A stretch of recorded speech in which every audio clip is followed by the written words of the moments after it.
Homilías de San Óscar Romero, un programa que te sumerge en las enseñanzas de este venerable santo, un tesoro espiritual y un legado de gran valor para el mundo.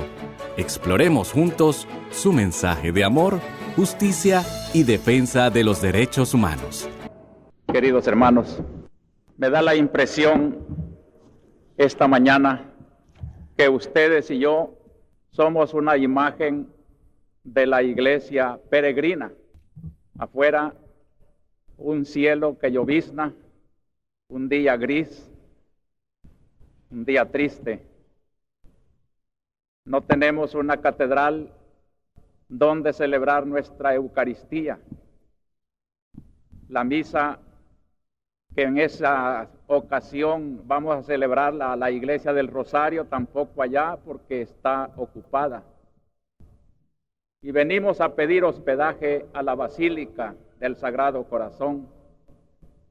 Y agradecidos con esta hospitalidad, somos la imagen de una iglesia parecida a aquel pueblo que con Moisés a través del desierto levanta su tienda y camina otro tramo, y siempre el signo de algo que se busca, de un peregrinar, de algo que no está establecido. La iglesia peregrina, la que no puede instalarse en la tierra, la que no se identifica con ninguna ideología ni cosa de la tierra. Ella siempre será aquella columna de luz del desierto conduciendo a la humanidad hacia la felicidad definitiva que no existe en este mundo.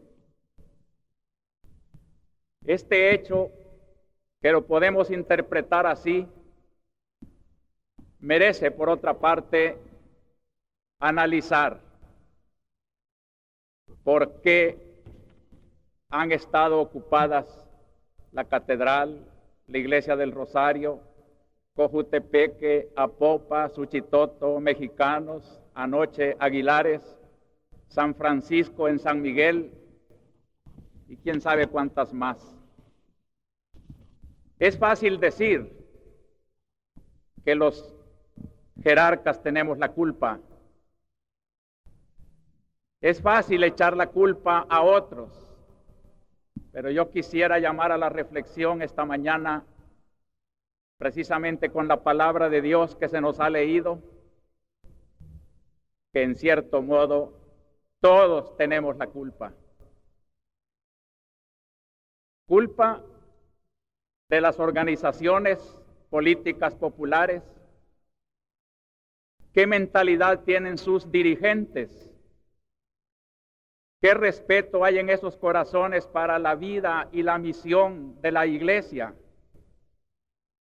¿Qué sentimientos de solidaridad hay con el pueblo, que es el que se beneficia de la celebración pública de su culto?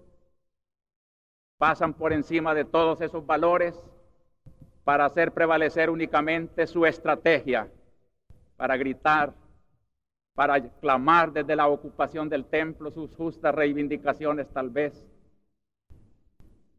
Ellos pues son culpables también. Y les quisiera recordar, como a todo aquel que lucha por fines justos, que el fin no justifica los medios. No se pueden hacer cosas inconvenientes para lograr fines buenos, y que los puede desprestigiar mucho el estar usando fines, medios que ofenden los sentimientos del pueblo, aunque digan que luchen por el bienestar de ese mismo pueblo. Sería la manera de que estudiaran a ver cómo pueden perfectamente, sin ofender estos sentimientos populares de la religión, luchar, y contarán también con el apoyo del pueblo en lo que es justo, porque es para el bien del pueblo. Por eso, también son culpables las autoridades de la patria. Ellos tienen que buscar dónde dar escape al grito de la angustia del pueblo y no encontrándolo en los canales normales, buscan las expresiones anormales.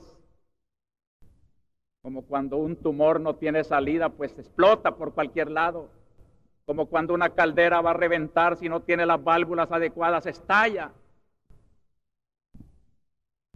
Al gobierno le toca poner cauces adecuados para que se oiga la voz del campesino, del obrero, del que tiene necesidad. Pero van a la asamblea, no se les quiere escuchar. Van a los ministerios, se les trata como agente de segundo orden. Van a todas partes donde las instancias que deben de servir al pueblo los margina, no los escucha. Creo que si hubiera estos cauces normales, no habría ocupación de templos. Gran parte, pues, de la ocupación en la culpa está en el gobierno y principalmente en el gobierno.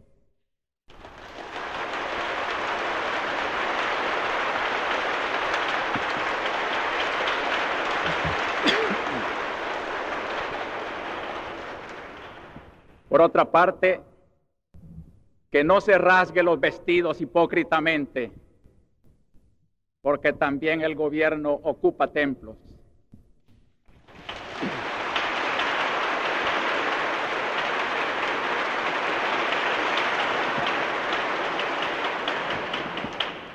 Nos ocupó la iglesia de Aguilares sin permiso de la autoridad y para fines sangrientos. Ha ocupado, ya es costumbre y nos hemos ya hecho ambiente. ¿Qué otra cosa son las fiestas patronales cuando las municipalidades no respetan al templo y le montan velachos y toda clase de ventas y estorban el culto del patrono? Ocupación de templos también en forma de rapiña es historia de nuestros pueblos. México, Guatemala y alguno que otro lugar en El Salvador dan testimonio de que los gobiernos han robado a la iglesia. Eso les debía también de escandalizar y hacer justicia. Culpa también, y en mucha parte, los medios de comunicación social. No hay lugar para estos reclamos en la prensa, donde se ha publicado el atropello que están sufriendo campesinos allá por Arcatao, por Aguilares, y se presentan distorsionadas las noticias. Para hacer presente ese atropello, tienen que venir a gritar al pueblo, y lo gritan desde una iglesia. La iglesia tiene que comprender, aunque no justificar, que a falta de prensa, de radio, de televisión, con el que cuentan los grandes medios de la mentira y de la oposición,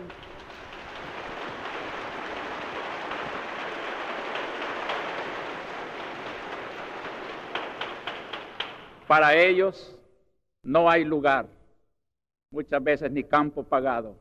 La iglesia ha experimentado con el pueblo también esa marginación. ¿Cuántas cosas hemos querido publicar y no hay lugar? Porque ofende a la opresión y a la represión a la que se hacen serviles muchos medios que deben de servir a la verdad y a la libertad.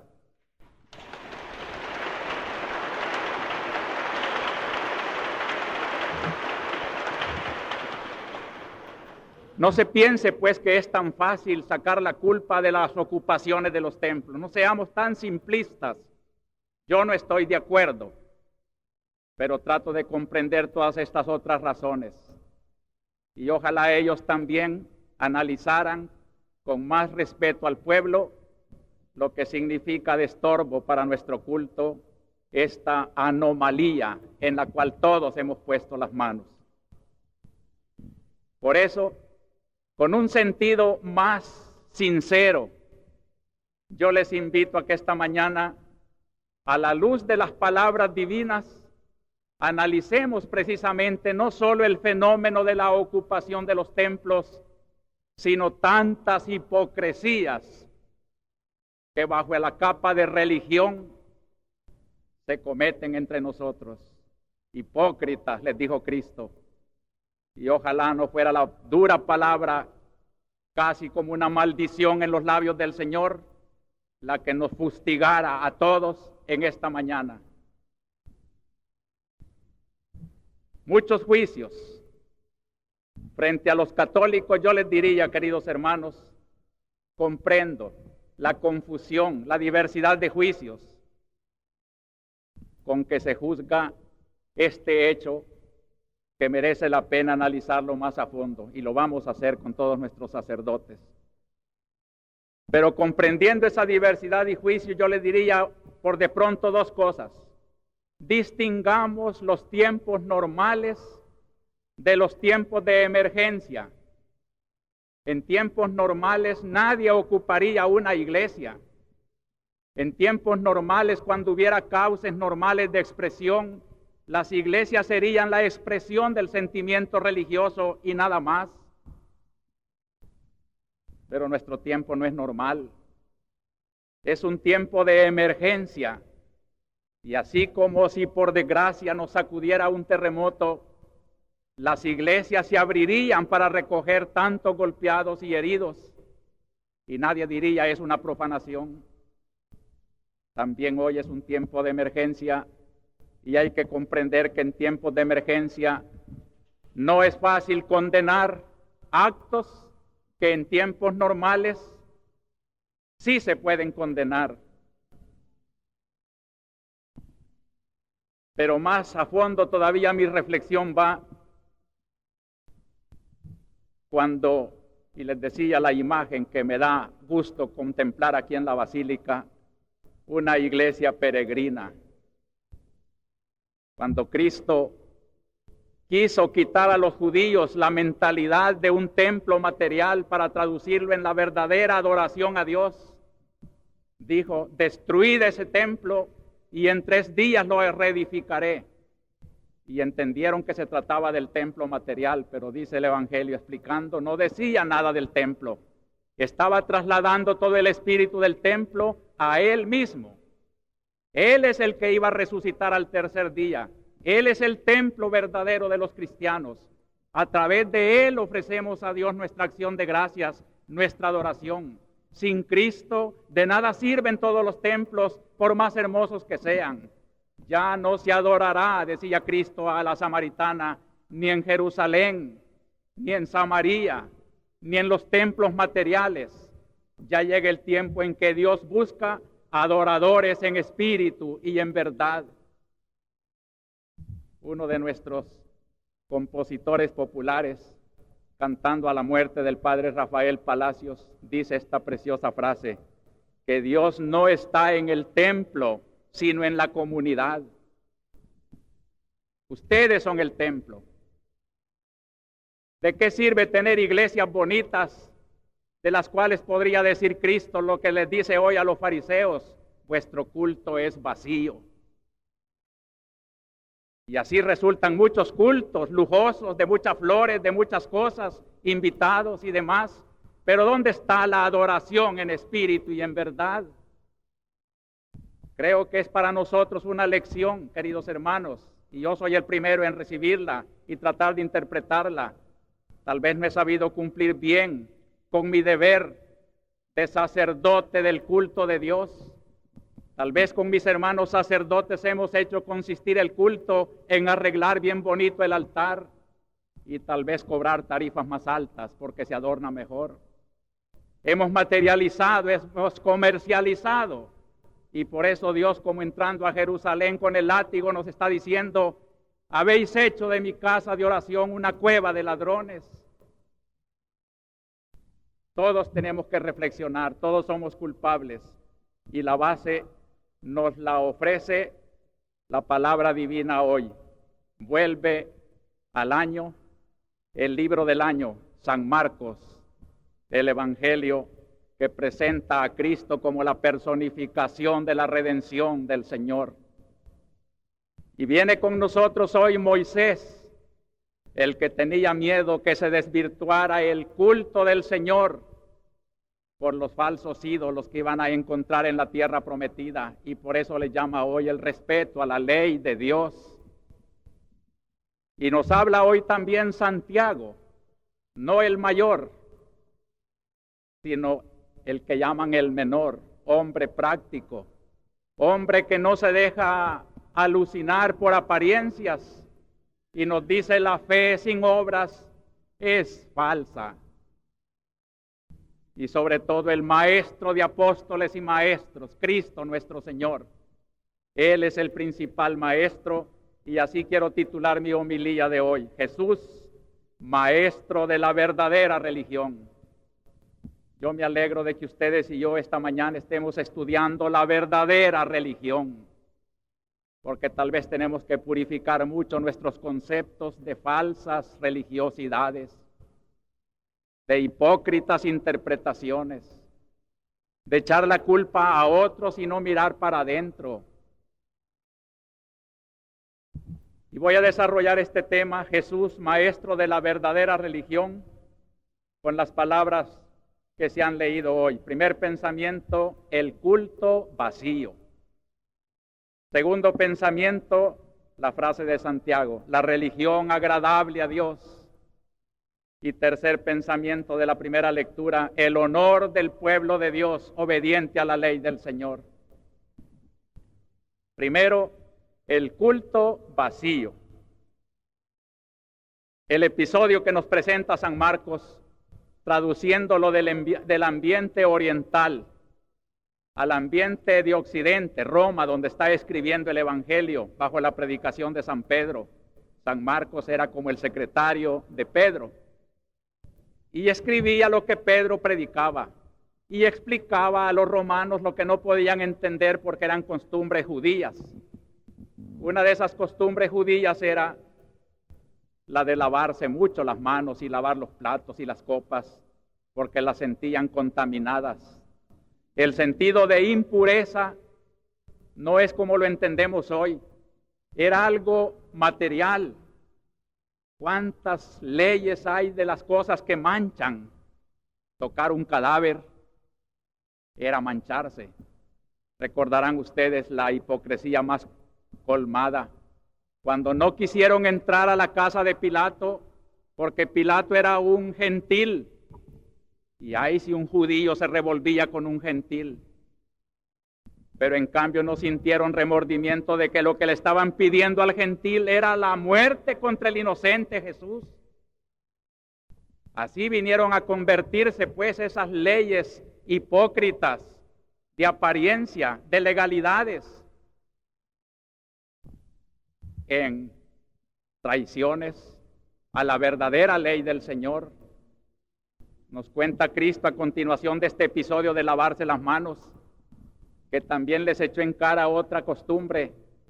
Era la de que aquel que había ofrecido una ofrenda al templo, mejor dicho, al dar una ofrenda al templo, ya podía decirle a su padre y a su madre: no te puedo ayudar porque ya lo ofrecí al templo.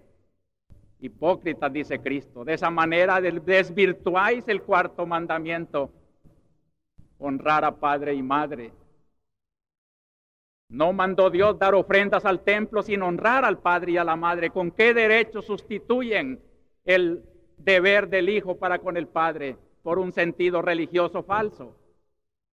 Y así, si analizáramos ahora, ¿cuánta razón tenía Cristo de enojarse y de llamar hipócrita a una religión que se pagaba de purezas legales, de impurezas hipócritas?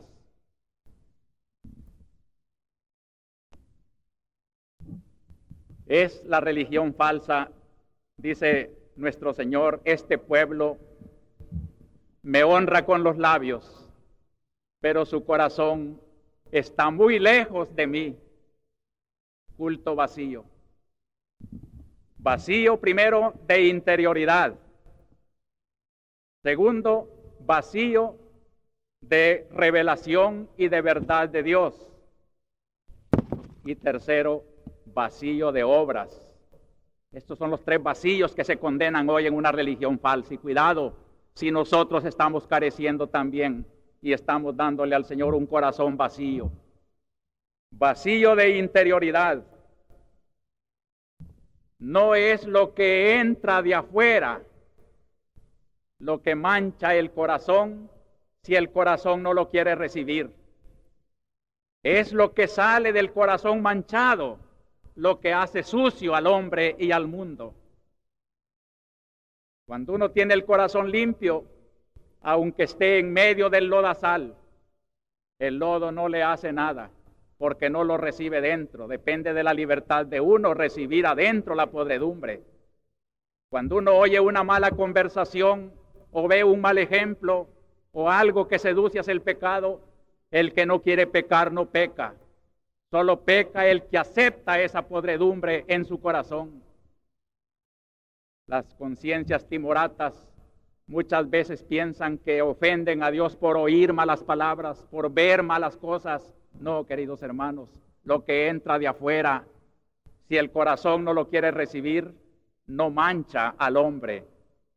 Si en este tiempo de crímenes y de violencias y de venganzas, el hombre conserva su corazón sin odio, más bien amando, no le hace daño todo el ambiente. Le hace daño al que lo recibe ya predispuesto para hacerse también él un corazón envenenado. La interioridad pues consiste en que Dios no tenga que quejarse, el corazón está muy lejos de mí, que el corazón esté cerca. ¿Cómo ansía el Señor la cercanía de sus hijos?